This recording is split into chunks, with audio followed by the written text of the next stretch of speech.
महाकुंभ 2025 का आयोजन प्रयागराज, इलाहाबाद में होगा। यह ऐतिहासिक आयोजन 13 जनवरी 2025 को पूस पूर्णिमा के दिन से शुरू होकर 26 फरवरी 2025 को महाशिवरात्रि के दिन समाप्त होगा। यह आयोजन लगभग 45 दिनों तक चलेगा, जिसमें करोड़ों श्रद्धालु गंगा, यमुना और पौराणिक सरस्वती नदियों के संगम में स्नान करेंगे। महाकुंभ मेले के दौरान विभिन्न शाही स्नान आयोजित किए जाएंगे, जो धार्मिक दृष्टि से अत्यंत महत्वपूर्ण माने जाते हैं। इन प्रमुख स्नान पर्वों में बड़ी संख्या में साधु संत, अखाड़ों के नागा साधु और श्रद्धालु भाग लेते हैं। शाही स्नान की प्रमुख तारीख इस प्रकार है: 13 जनवरी को पूस पूर्णिमा स्नान, 17 जनवरी को मकर संक्रांति स्नान, 29 जनवरी को मौनी अमावस्या स्नान, यह सबसे बड़ा स्नान पर्व है। 9 फरवरी को बसंत पंचमी स्नान, 17 फरवरी को माघी पूर्णिमा स्नान, 26 फरवरी को महाशिवरात्रि स्नान। यह स्नान करने के बाद मेला समाप्त हो जाएगा। दोस्तों, अब जानते हैं कि कुंभ का मेला आखिर लगाया क्यों जाता है, इसके पीछे क्या मान्यता प्राप्त है। तो चलिए इसके बारे में जानते हैं। भारत, जो अपनी विविधता, आध्यात्मिकता और पौराणिक कथाओं के लिए विश्व भर में प्रसिद्ध है, वहां के सबसे बड़े धार्मिक आयोजनों में से एक है कुंभ मेला। यह मेला न केवल धार्मिक महत्व रखता है, बल्कि यह भारत की सांस्कृतिक, आध्यात्मिक और सामाजिक धरोहर का जीवंत उदाहरण है। कुंभ मेला 4 प्रमुख स्थलों प्रयागराज, हरिद्वार, उज्जैन और नासिक में आयोजित होता है, और इसे देखने के लिए लाखों करोड़ों श्रद्धालु भारत ही नहीं, बल्कि विश्व के विभिन्न हिस्सों से आते हैं। हिंदू पौराणिक कथाओं में समुद्र मंथन की कथा अत्यंत महत्वपूर्ण मानी जाती है। यह कथा हमें बताती है कि कैसे देवताओं और असुरों ने मिलकर समुद्र मंथन किया और अमृता प्रदान करने वाला रस प्राप्त किया। बहुत प्राचीन काल की बात है, जब देवताओं और असुरों के बीच निरंतर युद्ध हो रहा था। असुरों की शक्ति बढ़ती जा रही थी और देवता कमजोर हो गए थे। इस स्थिति को देखकर देवताओं के राजा इंद्र ने भगवान विष्णु से सहायता मांगी। विष्णु ने सुझाव दिया कि यदि देवता और असुर मिलकर क्षीर सागर, दूध के महासागर का मंथन करें, तो अमृत प्राप्त हो सकता है, जिससे देवता पुनः शक्तिशाली हो जाएंगे। भगवान विष्णु ने समुद्र मंथन के लिए देवताओं और असुरों को एकजुट किया। मंथन के लिए आवश्यक वस्तुओं की जरूरत पड़ी।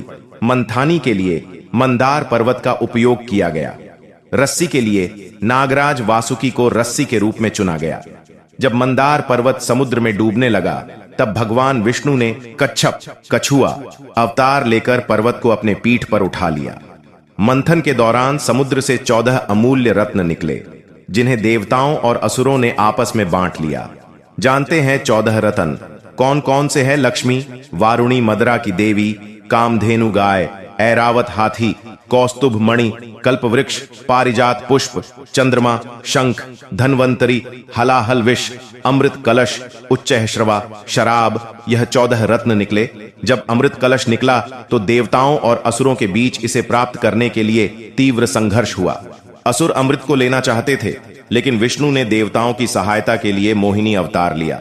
मोहिनी ने अपनी सुंदरता और चतुराई से असुरों को मोहित कर दिया और अमृत कलश देवताओं को दे दिया। जब अमृत कलश को लेकर देवता भाग रहे थे, तब असुरों ने उनका पीछा किया। इस भाग दौड़ के दौरान अमृत की कुछ बूंदें धरती के 4 स्थानों पर गिर गईं। वे 4 स्थान है: प्रयागराज गंगा, यमुना और सरस्वती का संगम, हरिद्वार गंगा नदी के तट पर, उज्जैन क्षिप्रा नदी के किनारे, नासिक गोदावरी नदी के तट पर। ये चारों स्थान पवित्र हो गए और यहां पर कुंभ मेले का आयोजन होने लगा।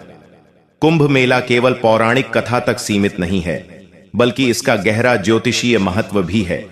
यह मेला उस समय आयोजित होता है जब बृहस्पति, सूर्य और चंद्रमा की स्थिति विशेष राशियों में होती है। प्रयागराज में मेला तब होता है जब सूर्य मकर राशि में और बृहस्पति मेष राशि में होता है। हरिद्वार में मेला तब होता है जब सूर्य कुंभ राशि में और बृहस्पति सिंह राशि में होता है। उज्जैन में मेला तब होता है जब सूर्य मेष राशि में और बृहस्पति सिंह राशि में होता है। नासिक में मेला तब होता है जब सूर्य सिंह राशि में और बृहस्पति कुंभ राशि में होता है। दोस्तों, कुंभ मेला 4 तरह से लगता है। पहला है पूर्ण कुंभ मेला। यह हर 12 वर्षों में चारों स्थानों में से किसी एक पर आयोजित होता है। दूसरा है अर्ध कुंभ मेला। यह हर 6 वर्षों में प्रयागराज और हरिद्वार में होता है। तीसरा है महाकुंभ मेला। यह हर 144 वर्षों में केवल प्रयागराज में ही आयोजित होता है। चौथा है सिंहस्थ कुंभ मेला। यह उज्जैन में हर 12 वर्षों में आयोजित होता है। कुंभ मेले में करोड़ों श्रद्धालु पवित्र नदियों में स्नान करने के लिए आते हैं। ऐसा माना जाता है कि इन नदियों में स्नान करने से व्यक्ति के सभी पाप धुल जाते हैं और उसे मोक्ष की प्राप्ति होती है। कुंभ मेला साधु संतों के लिए भी एक महत्वपूर्ण अवसर है। इसमें विभिन्न अखाड़ों के नागा साधु, अवधूत, तपस्वी और योगी आते हैं। ये साधु अपने कठोर तप, साधना और अद्वितीय जीवन शैली के लिए प्रसिद्ध हैं।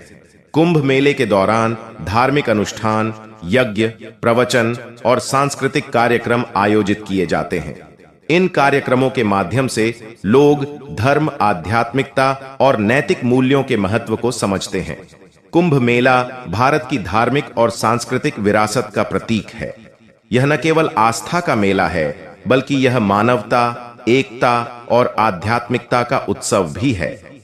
कुंभ मेला हमें पौराणिक कथाओं, ज्योतिषीय ज्ञान और धार्मिक मान्यताओं से जोड़ता है और भारतीय संस्कृति की गहराई को दर्शाता है।